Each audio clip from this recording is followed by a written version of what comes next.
I'm Reverend J. Stewart Glover, and you are listening to Faith Talk.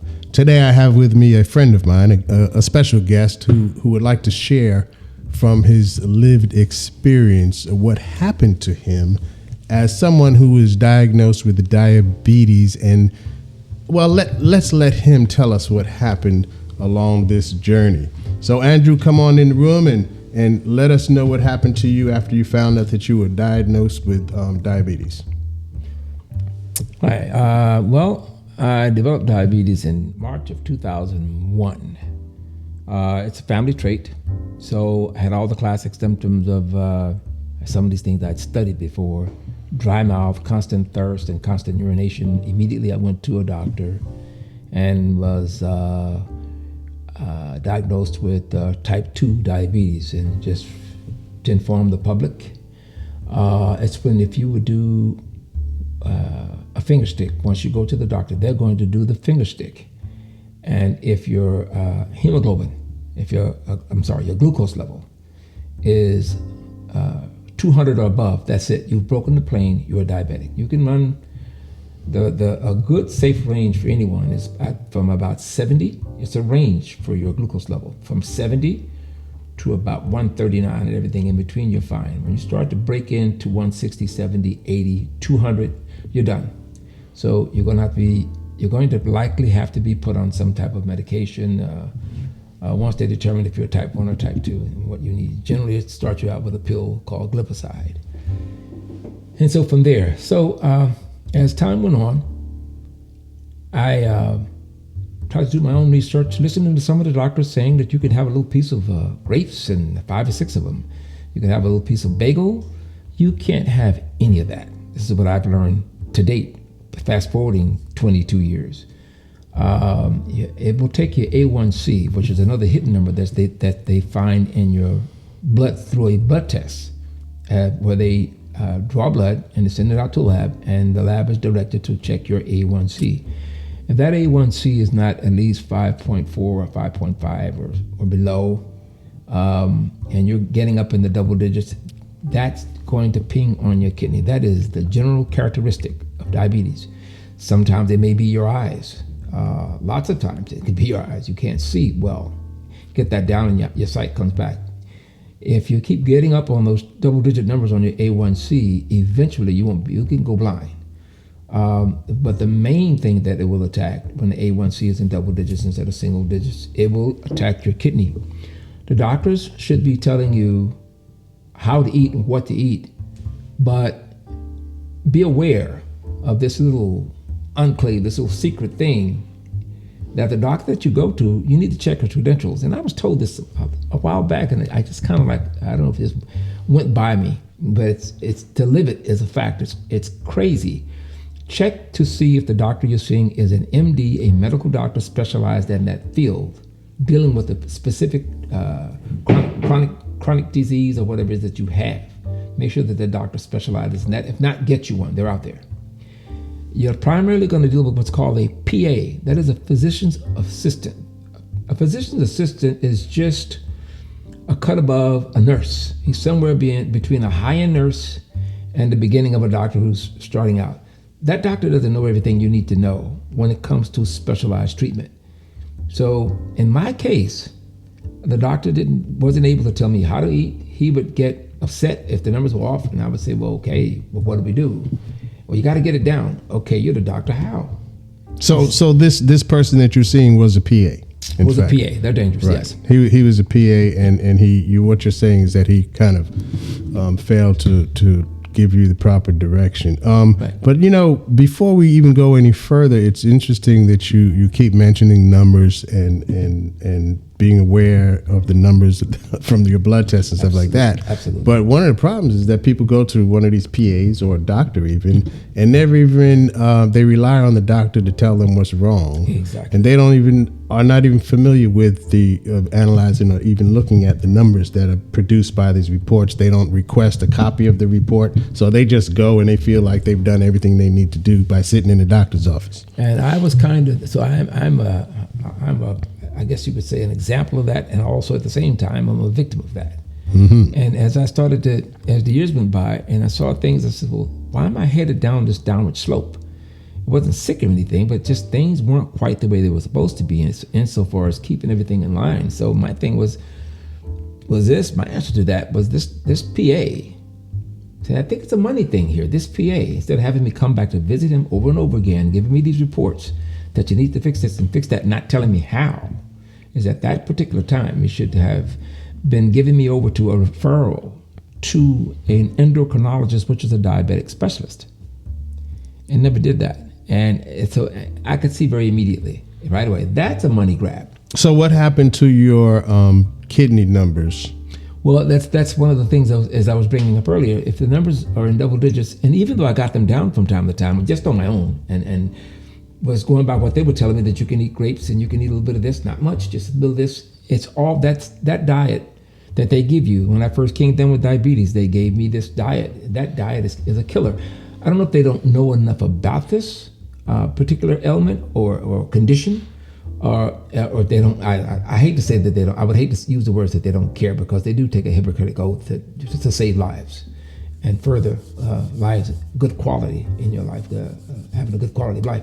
But they never told me, and the things that they were telling me to eat were wrong. Now, when I finally got in trouble some years later, recently, I double digits, and I would go back to a nice area, but I wouldn't stay there long, because what they were telling me to eat would take you back up to the A1C number being double digit. That's one way of checking your blood sugar levels. The other way is by, you get this little machine, this little mini computer, where you do a glucose test. You pluck your finger, and then you put it on like a slide, and you put it into the machine. And the machine will give you a reading, and you'll see where your range is. And as I said, a good safety range is from 70 to 139, and everything in between. People differ. There's no one monolithic approach for everybody. It's very close, but everybody's body, you have people that are maybe obesely overweight. You have people like myself who's like 175 pounds. So my metabolism runs high. I can burn that up. The other person cannot. As a matter of fact, if you're heavier, you have more problems with these numbers. So instead of giving me to an endocrinologist, I think it was for him, it was a money thing. Keep coming to me, keep coming. I'm hoping that you make it, and if you don't make it, too bad, I guess, because that's what happened. So he never made the referral. Never made a referral. And what happened to the kidney numbers? He did make the referral when he saw the kidney level going down, because every time it goes to double digits, as I said, when your A1C goes to double digits, not the finger prick. This is the one they check by taking a blood test, and the blood test is earmarked just to check that A1C number. And that number got up too high. Then he had done over the years me going to this guy and never giving me a referral, almost 10 years. So he sees that the nephron, your kidney, which your kidney is the nephron, and it controls all the organs in your body. It can shut you down. It's death.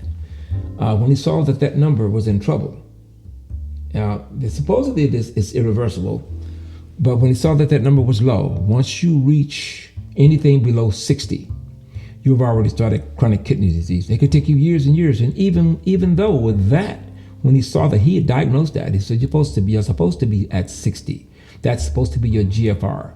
The GFR is an alphanumeric code as to where you should be. So you should be at 60. I was at GFR of 58, at 58, 58, at 58. And at that point, he should have had me to go out to see a nephrologist. And that nephrologist could have slowed the process down, maybe even just stopped it. There are a lot of meds out there. I'm getting involved in it now. So at 58, he didn't give you a referral? Didn't give me a referral. Okay. He gave me a referral when I was at third stage kidney failure. And around what numbers? That number was 31, and the range runs from 31 to 59. Because 59, it starts, you're just 1 point from that magic number of 60, but You're starting to decrease. But they can hold you out there. You have a great chance. Now I'm at stage 3 kidney dysfunction. And from stage 3, which is 31 to say, I think 44, you're in a bit of trouble. They said it's moderate. But the next stage, if you drop to 15, you're on dialysis. Mm-hmm. So it's on a downward slope. Now, how you fight this is, and I had to do my own research, went on the internet and looked up these nephrologists and their suggestions, and then I had to get on this really special diet where I've lost quite a bit of weight. This whole thing, that the part to me, I don't have time to get upset and feel sorry and do myself further harm by having negative thoughts and just giving up. We're not doing that. We're gonna fight. But the thing is, he sent me to a nephrologist. He gave me that referral when it was too late. I was already in trouble. So we start to work on this thing.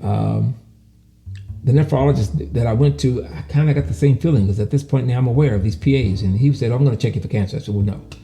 So I went to another hospital where I did get a specialist to work on this. And we're working on it now. So I'm on some medications. One of the big ones is any kind of a statin for not for potassium, but for cholesterol. Problem being is you need that because your potassium level, when the kidney is not functioning fully, starts to rise because the kidney's not digesting all this stuff. Starts to rise. If that starts to rise and gets above a 4, you're moving toward heart failure. So, ironically, a lot of this stuff was controllable by having pretty much purely a vegetarian diet. Is what I'm on, and the A1, not the A1C, but the potassium number went down to I think about a 4 or 3. I'm right. I was at the emergency room recently, and I'm right there. The doctor said I was feeling some chest pains. That was a reaction to a medication that I'm taking, the chest pains. It's called Lokelma, the medication to hold down the potassium. It's having a little side effect from it. So what we found out was that only taking the medicine for about 3 days, that it was lower. It had lowered the potassium down to a level, a manageable level. I'm trying to find out now if I need to stay on that, because I don't want to go further with these side effects. But also, and by exercise every day. I've been an athlete all my life. They say, the medical profession says that when your GFR number drops down at all, that it's irreversible. Fact of the matter is, I was at GFR 31, and with exercising and taking that med, and by the time I got to the emergency room, my GFR number had gone up to 35. It went up. That goes against all medical science. Strict on my diet. Strictly stick to it. Nuts. I eat nuts. Nuts are fine. Watch the peanut butter. Too much peanut butter will give you kidney stones, and I heard that they're really rough to pass. Let me ask you a question though. Just backing up again. When you went from, at one point you recognized that the blood test showed that your kidney numbers was 58, and eventually it dropped down to 31. What was the time frame of that drop? Almost 10 years. 10 years, and they watched it drop all the way down to 31. Yeah. When I would go back to the doctor, it was dropping, and he didn't even mention it anymore. Okay. He needed me to come in. He charges my insurance. I don't see it. I only pay a $25 copay, but he's probably getting $2,500. So I guess for the listening audience, again, to repeat, one of the lessons learned is that we need to be attentive.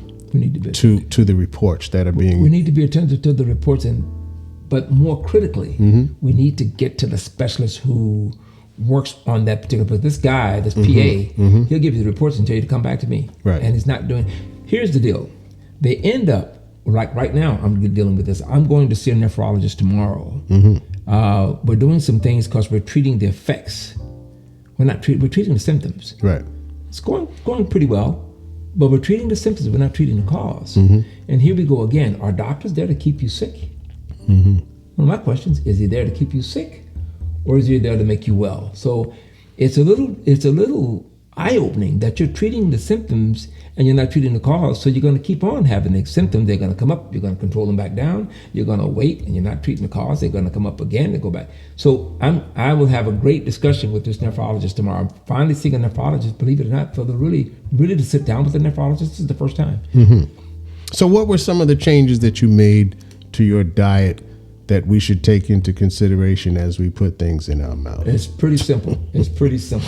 It's now be reminded that I'm also a type 2 diabetic. So you're going to have a diet in either case, and they're slightly different from each other. So if I didn't have the diabetes, I would still have to have a diet at this particular point because of the condition of the kidney. It's not functioning 100%. It's functioning pretty well, but it's not at 100%. So now for the diabetic diet, you have to count your carbs. And here's where we get in trouble with this, and I think it's bad advice from a lot of the doctors who are not specialists, who are PAs, trying to dip into a field that they're not specialized in. They'll tell you, well, you can have a little bit of bread. You can have some fruit. You cannot. You can have some grapes. You can have 6 potato chips. This guy's counting off junk food to me. You cannot. You absolutely cannot. When I got into this crucial stage over the past 3 months, and I'm thinking about what they have been telling me to eat all along, it was wrong. You have to pull back from everything you eat and start back. On the diabetic side, I'm talking about. You'd start back with meat and a vegetable, and then look around for slow burning carbs, such as whole wheat bread. Has a little flour. You don't want to eliminate the carb. What you want to do is you want to manage it where you want to level the carb. There are vegetables.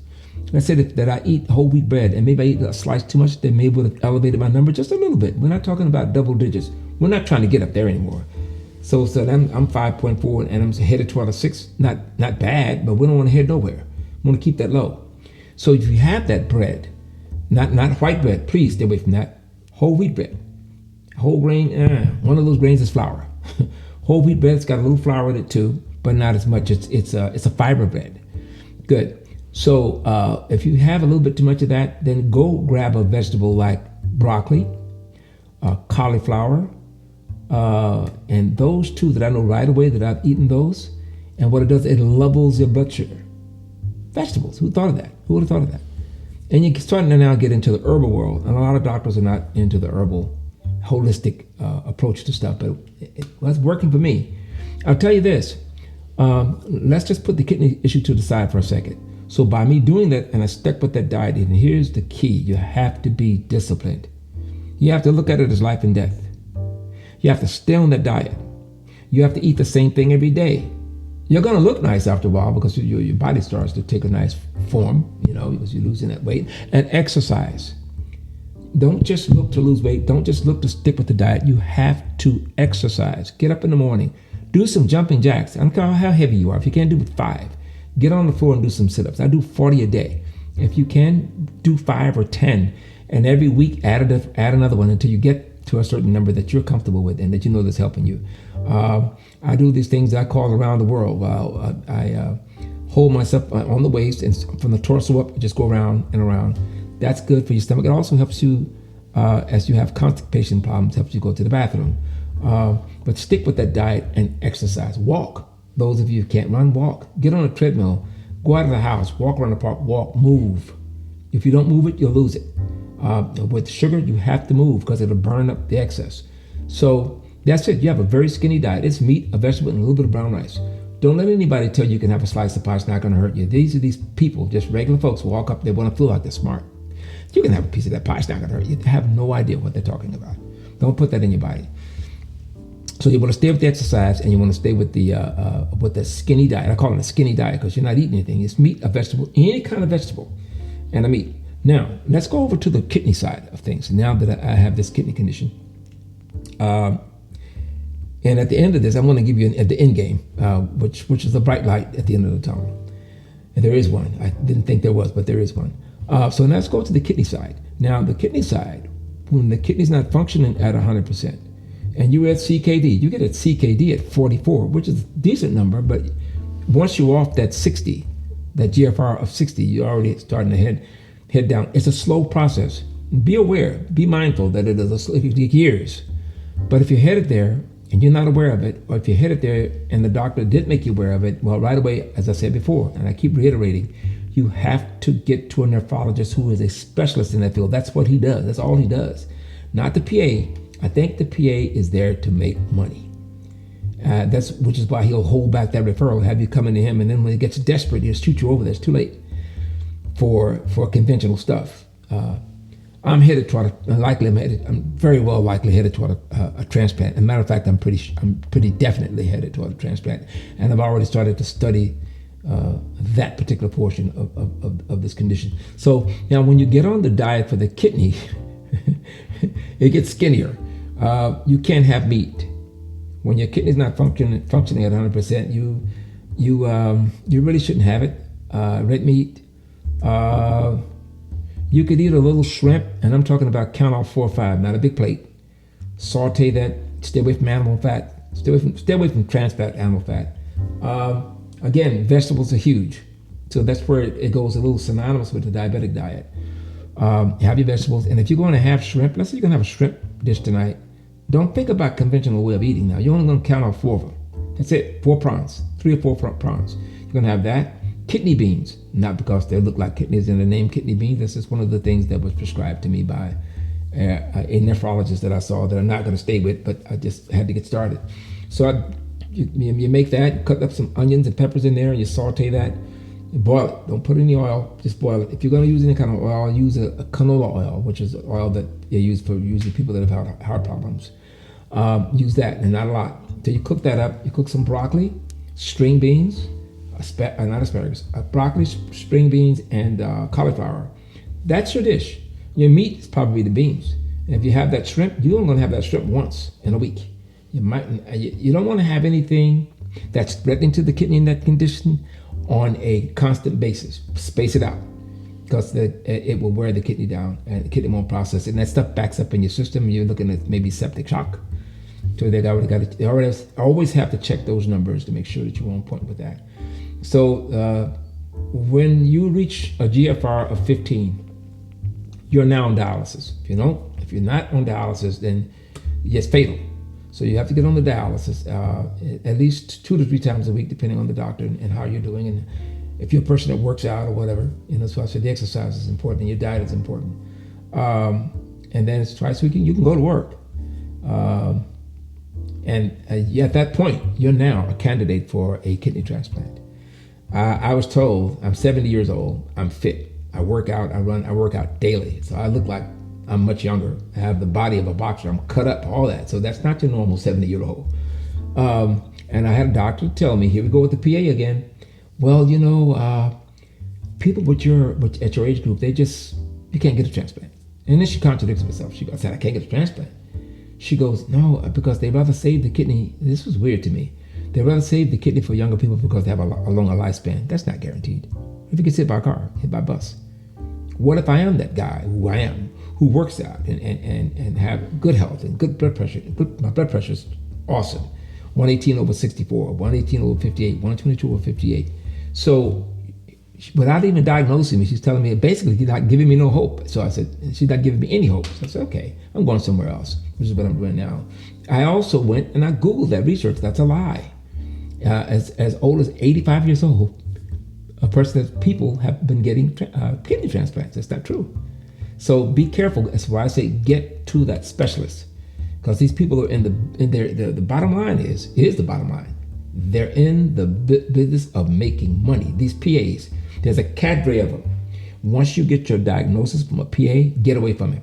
Get away from him. You'll find immediately that once he's diagnosed you with a specialized condition, he will not prefer you to a person that works on that. He wants you to keep coming to him. And he makes a certain amount of money. And when he's made that money, then okay, I'll send you over there. And at that point, when you really look closely at your diagnosis and pull up all of your records and whatnot and look at them, you'll see that you're crucial at a crucial point now. And that's another thing. You have the right under the Federal Patients' Bill of Rights that was done some time ago, over 15 years ago, 20 years ago, where you can demand your records, everything that doctor's worked on you with for 5 years, 10 years, everything that's in that computer. He might charge you. Right? And that's just a thing that they might do, but you have a right to your medical Article 14 of that particular. It's like a little constitution with your medical bill of rights, and that's in Article 14 that you have the right to ask for all those records. So you can, when you get to that specialist, you can take that with you, and instead of him having to go and do this research all over again, it's right in front of him, and he can have a jump off point to start helping you better your condition. So. Right now I'm maintaining. I'm stable. Your body feels a little weird, yeah, because your kidney's not functioning at 100%. You get a little weak sometimes. There's some little side effects of that, and I'm on some meds. Now the meds have side effects. I'm on a medicine called Lokelma. I think it's out of India. It's a medicine that keeps the potassium level down, because if the potassium level's high, it will cause a heart attack. You have heart failure. You just drop. You're done. So, with that being down, it can't be too low, it can't be too high. Lokelma measures it level, keeps it at a level state. It has side effects. If you stay on it too long, it could fill your body up with fluid, And then my concern, when I go to the nephrologist tomorrow, I'm going to ask him about that. That fluid, can that get up around your heart? I mean, it's that water is no good. So we want to find out about that too. So, and also that kidney malfunction, if it's grave and untreated, causes all kinds of problems. As I stated earlier, the nephron is the heartbeat of all of your organs. And one of the things that I read up on, and I have studied this thing to nauseam. I mean, I'm not going to say I know as much as the doctor, but when I sit down with him, I can have a conversation with him about it. One of the things that it could cause is blindness. And along with the diabetes, it can cause blindness. So you want to be aware of those things when you sit down. That's another thing. I'm going to say this in my last thing here, and then I'll get back to Reverend J. You want to do as much research as possible. As you start to get into this and you learn and you start moving forward to these different doctors and different specialists, you want to do research. You can Google everything. Just ask it a question about your age, about the condition. Hey, I'm 70 years old with CKD with a GFR of 31. Can I eat this? It'll tell you what to eat, and it works. You can do your own research. Thank God for computers that God has allowed man to get this advanced, but you could use that to your advantage. So I'm better off for it. I've worked around some doctors with it. I've caught doctors in lies with it, and that's beneficial to me. And I'm gonna leave you with this one thing. Remember, when you have a PA, and you can ask him, you have the right to ask that under the Patient's Bill of Rights. You have the right to ask that doctor, are you a specialized MD or are you a PA? And it should have something on the wall stating that. And if not, he should be able to tell you. And if he won't tell you, then he is. And cut that off and get away from him. But in a normal situation where he's a professional and he says, yes, he is, and he's diagnosed you, get to that specialist. Do not let that doctor treat you. Don't. Normal stuff like high blood pressure medicine, stuff like that, probably okay. But you have a general practitioner for that, and you want that person to be an MD. The PAs are extremely dangerous. I think they're just in it for the money. Hate to say it, but I think that's a fact. All right, so Andrew, we want to thank you for coming in today, coming into the room and sharing out of your lived experience. And I guess a takeaway, there's so many, but I guess a takeaway for our listening audience is that, first of all, we need to take ownership over our own health condition. We can't rely on a doctor or a physician's assistant to diagnose us and then treat us with all the care we deserve. So we need to take ownership of our own condition. And as you can tell, Andrew has done a lot of research into his own condition. Unfortunately, it was a long period of time before he was referred to a specialist, and he wasn't really made aware that it was a serious condition as it was. So he just kind of like sat on it. After all, he's a very health-minded person. He runs, he works out every day, so his body looks good. But what was going on the inside wasn't showing up on the outside just yet. Yeah. So a takeaway is to, again, be aware of the numbers. You need to get copies of the numbers that of these reports that are produced, and be able to bring them to a specialist. If you in fact are diagnosed with something, you need to insist on being referred to a specialist as opposed to just taking the word of the physician's assistant, who in Andrew's case watched him go from numbers like 58 down to 31, which is a critical jump over a long period of time. So just Andrew, I'm asking our listening audience to keep you in prayer. As you mentioned that you're going to be heading into a transplant. We're going to keep you in our prayers and ask God to bring healing where healing is needed. I want to thank you again for coming in, Andrew, and sharing out of your lived experience. It is out of our lived experiences that we learn from one another. People sometimes feel like they just go to the doctor. They did what they had to do, and they're expecting the doctor to do what he has to do, and it doesn't always happen. So, Andrew, thanks again. I'm Reverend J. Stewart Glover. You've been listening to Faith Talk. I would encourage you to visit the website at www.reverendjstewartglover.com, where you can sign up as a recipient on the mailing list. You can reach out to me by email. You can even leave a voicemail on the website, to which I will respond. And thank you again for being part of a listening audience that is beginning to leave a global footprint. Thank you. God bless you. See you next time.